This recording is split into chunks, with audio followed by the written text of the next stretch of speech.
अस्सलाम वालेकुम वरहमतुल्लाहि वबरकातुहू। दोस्तों मैं मुदरिस बंगवार है तो सी रहा आयो बंगवार ड्रामा यूट्यूब चैनल। दोस्तों आखिरकार जो है कमाल खान ताईं केर पहुंचंदो अचर या गुलाम या जो है रबन वारा या जो है रईस गफ्फार खान।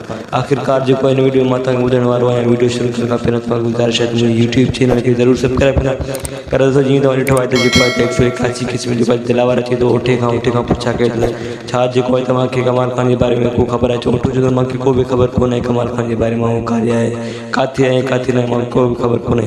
उन खां बाद जेको आहे त तव्हां ॾिसो जेको आहे रईस गफ्फार खान जेको आहे गुलाम खे घुराए थो। गुलाम खां पुछा कयो छा जेको आहे तोखे ख़बर आहे त रईस गफ्फार खान किथे आहे। रईस गफ्फार खान जेको आहे गुलाम चए जेको हिकु दोस्त आहे उनखे जेको आहे ख़बर हूंदो जेको आहे कमाल खान किथे। उन खां बाद जेको आहे त रईस गफ्फार खान जेको आहे दोस्त सां मिलंदा उनजे ज़रिए जेको आहे बासानी सां जेको आहे कमाल खान सां जेको आहे पहुची वेंदा ऐं जेको आहे अॻिते तव्हांखे वीडियो ॾिसण वटां पहिरीं जेको आहे आचर खे इहा ख़बर पवंदी जेको आहे त मुंहिंजे भाउ जेको आहे 10 लाख पैसा वरिता आहिनि कमाल खान खां जेको आहे पंहिंजा ॾुख ऐं सूर जेको आहे त ॿुधाईंदो जेको आहे त हिन फ़क़ीर जे पुट खे। पर अॻिते तव्हांखे ॾिसण वटां मुंहिंजा पहिरियों जेको आहे त अचर ऐं रबन वारा जेको आहे त अॻिते जेको आहे त पाण में गॾिजंदा ऐं उहो कीअं पहिरियों जीअं जेको आहे त उहो जेको आहे त कमाल खान जो जेको आहे पोइते वेंदो ऐं हिन खां बाद जेको आहे हिन तरफ़ जेको आहे रबन वारा बि ईंदा जेको आहे इंसान जेको आहे रस्ते में मिलंदा आहिनि। हिन खां बाद जेको आहे हिक ॿिए सां जेको आहे ॻाल्हियूं कंदा पोइ अॻिते तव्हांखे ड्रामो ॾिसण वटां मिलंदो जेको आहे जो की ख़बर इहा आहे तमामु जल्द जेको आहे हिन ख़बर सां तव्हां सां गॾिजंदासीं। उमेद आहे तव्हां सभु ठीकु ठाक हूंदा ख़ुशि हूंदा। अलाह पाक तव्हां ख़ुशि रखे ऐं सलामत रखे।